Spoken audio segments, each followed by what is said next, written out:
An aerial battle against mosquitoes continues today in Dallas, where fear is growing over spread of the West Nile virus.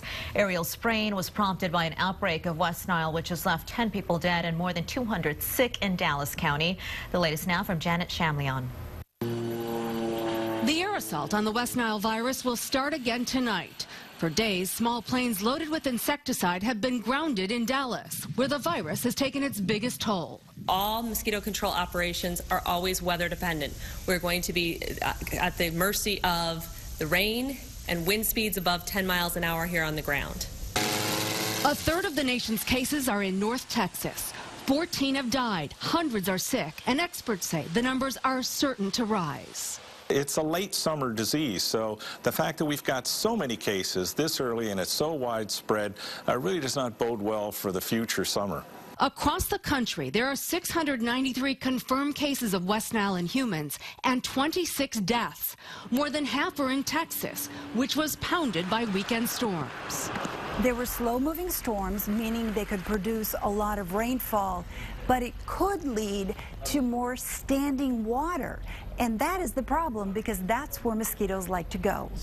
Now a door-to-door battle, arming neighbors with information. We're passing out brochures about the West Nile virus. Symptoms include headache, fever, and body aches, and can lead to nausea, muscle weakness, even paralysis.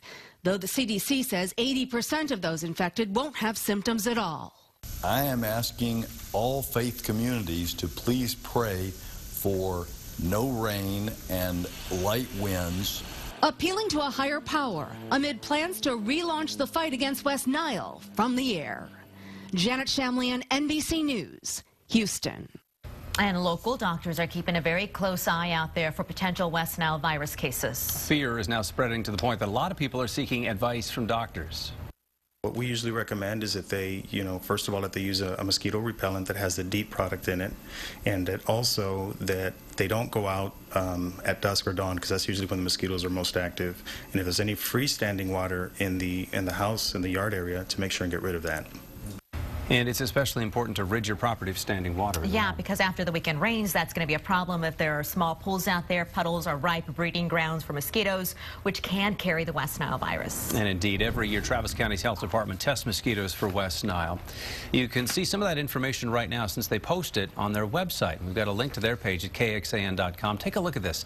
The map actually breaks down the zip codes where the Health Department has found mosquitoes carrying the West Nile virus. You can get a closer look at this map right now if you log on to kxan.com.